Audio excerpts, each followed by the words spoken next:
የአዶናይ ወንድም በጣም ተጎድቷል። ጃኒ ግን ደህና ነች። ይሄ የምትመለከቱት ፎቶ እንግዲህ ጃኒ የተረፈችበት አደጋ ነው።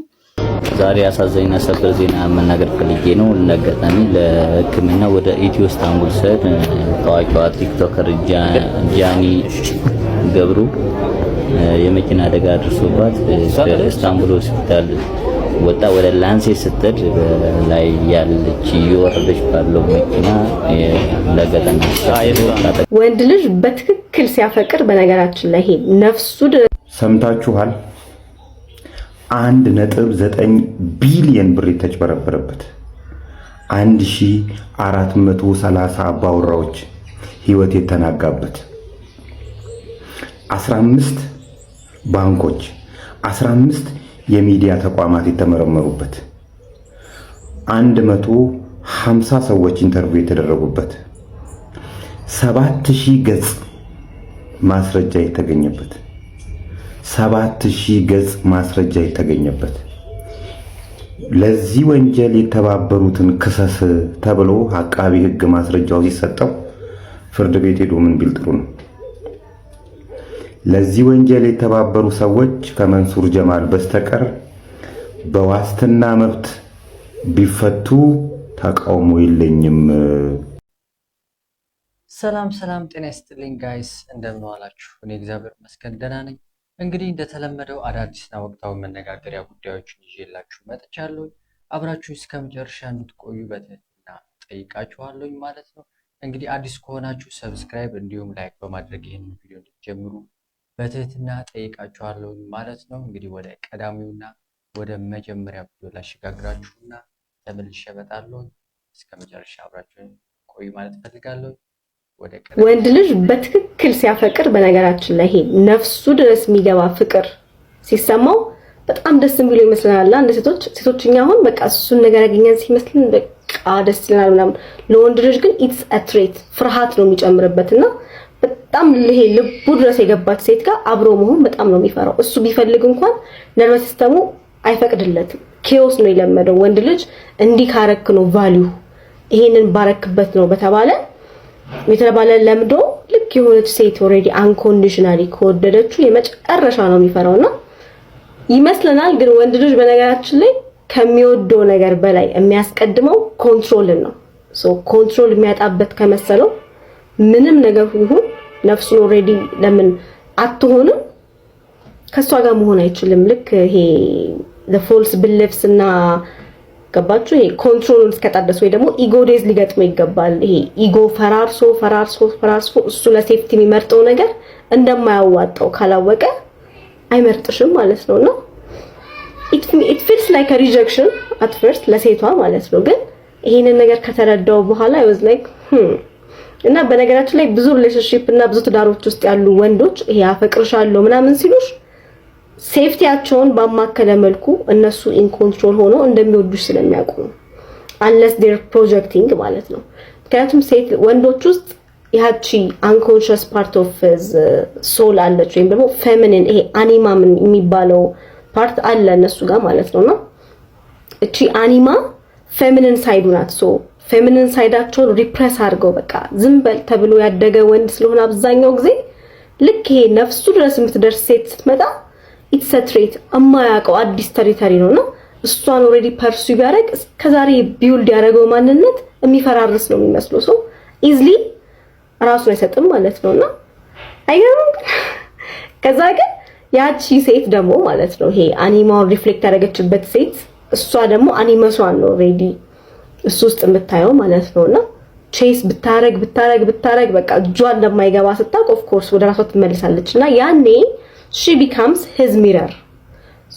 ትክክለኛ ፍቅር ይሄ true love የሚባለው በትክክል ወደ ማንነታችን የሚመልሰንና ሙሉ እንደሆነን ብቁ እንደሆነን የሚያሳየን ነገር ነው። ይሄ ወንድ ልጅ በጣም ካፈቀረ ደስ ብሎት በተርፍላይ ምናምን የሚሰማው ከመሰላችሁ ሴቶች ማለት if you're safe enough ለሱ ይሄ ኢጎን ኦሬዲ ማንነቱን ማትቀይሪ ከሆነ ውስጥ ድረስ ገብተሽ ማትበረብሪው ከሆነ you're a safe love attraction ካለ ትንሽ ከወደደሽም ይሄ ኢንፋቹዌሽን የሚሆን ምንም ሴት ላይ ያደርጋል ሁላ ይባላል እኮ ወንድ ልጅ የሚወዳትን ሳይሆን ብዙ ጊዜ የሚያገባው ወይ በቃ የሆነ ፍለፊቱ ሬዲ ነኝ ብሎ ባሰበ ሰዓት ያለችውን ሴት ነው ይባላል አይደለ? እና አብዛኛው ወንድ እኔ አይ ዶንት ኖ በትዳሩ ደስተኛ ነው አይደለም አላውቅም። በጣም ሬር ሰዎች ይኖራሉ ኦፍ ኮርስ ከሚወዱት ሰው ጋር ማንነታቸውን በደንብ ኦሬዲ ተፈታትነው አግኝተው ምናምን በቃ ይሄ ሊሶ ሴፍሊ መታየትን ይሄ ቨልነራቢሊቲን ሳይፈራ የሚወደድ ወንድ ይኖራል። ግን ለአብዛኛው ወንድ ፍቅር ማለት በጣም የሚያስፈራውና በጣም በቃ ማንነቱን እሱነቱን የሚነቀንቅበት ነገር ስለሆነ he prefers a safe love ላችሁ ነውና እቺን ነገር ካወቅኩኝ በኋላ በቃ ያሳዝኑኛል ማለት ላለው የሆነ ለካኛ ሪጀክሽን ነው ብለን የሆነ ያሰብነው ነገር it's not ለካ ወንድ ልጅ ይላችሁ ሴቶች አሁን በጣም ስንወድ we want to give ሁሉ ነገራችንን ለዛ ወንድ ልጅ ግን በጣም ከወደደሽ ይሄ ከራሱ አብልጦ ወደደሽ ከመሰለው ይፈራል። እንኳን ሊሰጥሽ ቀርቶ ጭራሽ ይሸሻል ይሮጣል ነው ማለት በቃ ምክንያቱም ልትነቀንቂበት ነው ዘላለሙን የሚያውቀውን ማንነቱን። ስለዚህ በመሃል ኢጎ ዴዝ መምጣት አለበት። ኢጎ ካልፈራረሰ ለቃልሽ ነው። የሆነ ቪዲዮ እኮ አይቼ ነውና ወንድ ልጅ ሲወድ ምናምን አለችና በጣም ሰርፌስ ሌቭል ነው ያነሳችሁ ብዬ አሰብኩኝና እስቲ ወንዶች ይሄ ነገር አስባችሁታል? በትክክል ይሄ ነፍሳችሁ ጋር የደረሰች ሴት ካለች የምር ከሷ ጋር ለመሆን ነው የተሰማችሁ ወይስ do you feel unworthy of her love ነገር ገባችሁ? ይሄ ወያሳችሁ ላይ ሰርታችሁ በደንብ ተለውጣችሁ እስክትሄዱ ድረስ አምናችሁበታል? እና ወንድ ልጅ የምር ለፍቅር ያለውን ሪስፖንስ እና ወንድ አንድ አለመሆኑን እኔ ካወቅኩኝ በኋላ am like ነኝ። anyways bye። በነገራችን ላይ ሁላችንም ላይ ያለው ነገር ነው። ምናልባት ሳይንስ ሊናገር ይችላል የመሰለውን የደረሰበት ደረጃ ማለት ነው። ነገር ግን እህታችን እንግዲህ ከእሷ ጋር አንጻር አትያይታ የተናገረች ይመስለኛል። እንግዲህ በነገራችን ላይ በአሁኑ ሰዓት ፍቅር ምክንያቷም ቢሆን ጥሩ ይመስለኛል። ያለ ምክንያት ፍቅር ስለያዘ ብቻ ወደ ትዳር ወይም ወደ አልሆነ ጉዳይ ህይወት ውስጥ መግባት ልክ አይደለም። ምናልባት ይህንን ነገር ታሳቢ ቢደረግ ዋናው ትልቁ ነገር ያ ይመስለኛል እንጂ ወንድ ስላፈቀረሽ ለምን ነው የምትወጪ? ፍቅር ካለው ሊያገባሽ ፈቃደኛ ካንቺ ውጭ ሌላ የሚያገባ አይመስለኝም። እናንተ ሀሳብ መስጠት ትችላላችሁ። ለነ ሰራዊት ፍቅሬና ለሌሎች አርቲስቶች የዋስትና መብት ተፈቅዶላቸው ለመንሱር ጀማል ምንም አይነት የዋስትና መብት አለመፈቀዱ ወይም የዋስትና መብቱን አቃቢ ሕጉ መቃወሙ በርካቶችን እያስገረመ ነው የሚገኘው። ጉዳዩን በትኩረት የሚከታተሉ ሰዎች እንደሚናገሩት ከሆነ መንሱር ጀማል ከሰራዊት ፍቅሬና ከይገረም ደጀኔ በላይ ምን የተለየ ጥፋት ቢያጠፋ ነው የዋስትና መብት ለነሱ ተፈቅዶላቸው ለሱ ማይፈቀድለት? እንዲሁም ደግሞ ያ ሁሉ ማስረጃ ያ ሁሉ መረጃ እያለው እንዴት ነው አቃቢ ሕጉ የዋስትና መብት ሲፈቀድ ምንም አይነት ተቃውሞ ያልሰጠው? የሌሎችን የዋስትና መብት ሳይቃወም የመንሱር ጀማልን የዋስትና መብት እንዴት ነው የተቃወመው? በማለት በርካቶች እየተነጋገሩበት ነው የሚገኙት። ከነሱ መካከል ጉዳዩን በደንብ አድርጎ የሚያውቀውና ጉዳዩን በትኩረት እየተከታተለ የነበረው አውንታ በርስታ እንዴት አቃቢ ሕግ ከ7000 በላይ ማስረጃዎችን በእጁ ተሸክሞ እያለ የዋስትና መብት ሲፈቀድላቸው ያለምንም ተቃውሞ ይቀበላል? እንዲሁም ደግሞ መንሱር ጀማል ከነሱ በተለየ ምን ቢያጠፋ ነው ምንስ አይነት መረጃ የተለየ መረጃ ቢያገኝ ነው የሱን የዋስትና መብት ሊቃወም የቻለው በማለት እንዲህ ተናግሯል። ሰምታችኋል። 1.9 ቢሊዮን ብር የተጭበረበረበት 1430 አባወራዎች ህይወት የተናጋበት 15 ባንኮች 15 የሚዲያ ተቋማት የተመረመሩበት 150 ሰዎች ኢንተርቪው የተደረጉበት 7000 ገጽ ማስረጃ የተገኘበት 7000 ገጽ ማስረጃ የተገኘበት ለዚህ ወንጀል የተባበሩትን ክሰስ ተብሎ አቃቢ ሕግ ማስረጃው ሲሰጠው ፍርድ ቤት ሄዶ ምን ቢል ጥሩ ነው? ለዚህ ወንጀል የተባበሩ ሰዎች ከመንሱር ጀማል በስተቀር በዋስትና መብት ቢፈቱ ተቃውሞ የለኝም ዳኛዬ አላለ። 7000 ገጽ ማስረጃ የተገኘበትን እንደ አፍሪካም አይ ዶንት ኖ አፍሪካ እንደ ኢትዮጵያም ይሄ ወንጀል የመጀመሪያው ወንጀል ይመስለኛል። ሰፊ ውስብስብ 19 አይነት የወንጀል አይነቶች የተገኙበት የማንፊያ ተባባሪዎችን ከመንሱር ጀማል በስተቀር ሌላዎቹ በዋስትና መብት ቢለቀቁ ማስረጃ ተቋሙ የለኝም። 7000 ገጽ ማስረጃ አንካና ክሰስ የተባለው አካል እኮ ነው እንደዚህ የሚል። የት ነው የሚኬደው? መንሱር ጀማል ከአብርሃም ግዛው በላይ ምንድን ያደረገው? መንሱር ጀማል ከይገረም ደጀኔ በላይ ምንድን ያደረገው? መንሱር ጀማል ከሰራዊት ፍቅሬ በላይ ምንድን ያደረገው? መንሱር ጀማልን ልከስ ያሰብክበትን አንቀጽ እነዚህ ሰዎች ላይ የማይሰራው ለምንድን ነው? ምንድን የተፈጠረው ነገር? ከዚህ በላይ ምን እንዲሆን የተፈለገው? ተቃውሞ የለኝም። እንግዲህ ይህንን ነው መሆን የምንችለው። እዚህ ድረስ ነው መሄድ የምንችለው። ፍሬው ኃይሉ ከሳሽ አዘንተኛ፣ ተከሳሽ ሰርገኛ፣ እንግዲህ ዱሴ ተከናንበር ተኛ ይላል። ይሄ የብዙዎች ጥያቄ ነው። እናንተስ ሐሳቡን እንዴት ተመለከታችሁት? ሐሳባችሁን ኮሜንት አድርጉልኝ። ፎሎ፣ ላይክ፣ ሼር፣ ኮፒ ሊንክ እንዳይረሳ።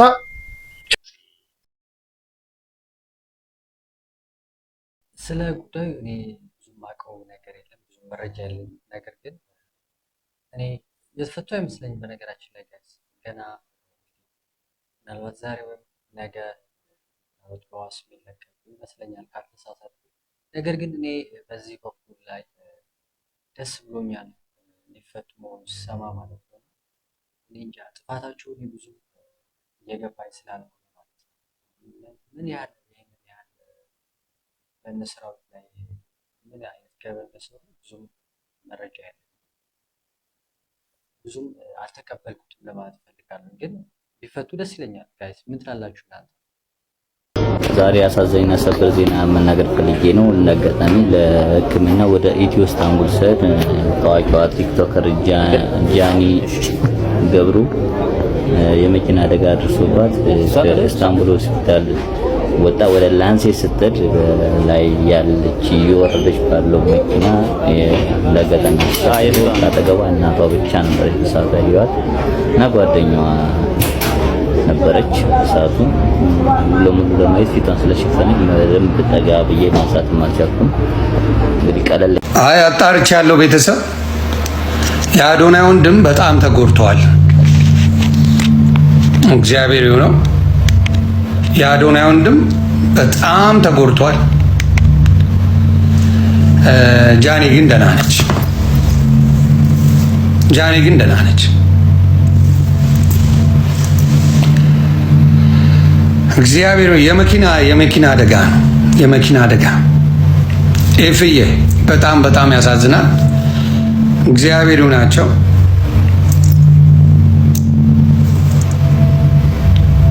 ያ በጣም ያሳዝናል። መኪናው ከጥቅም ውጪ እንደሆነ አዶናይ ወንድም በጣም እንደተጎዳ፣ ጃኒ ግን ደህና እንደሆነች ነው የነገሩኝ። አደራ አጽናኗቸው፣ አይዞኝ በሏት።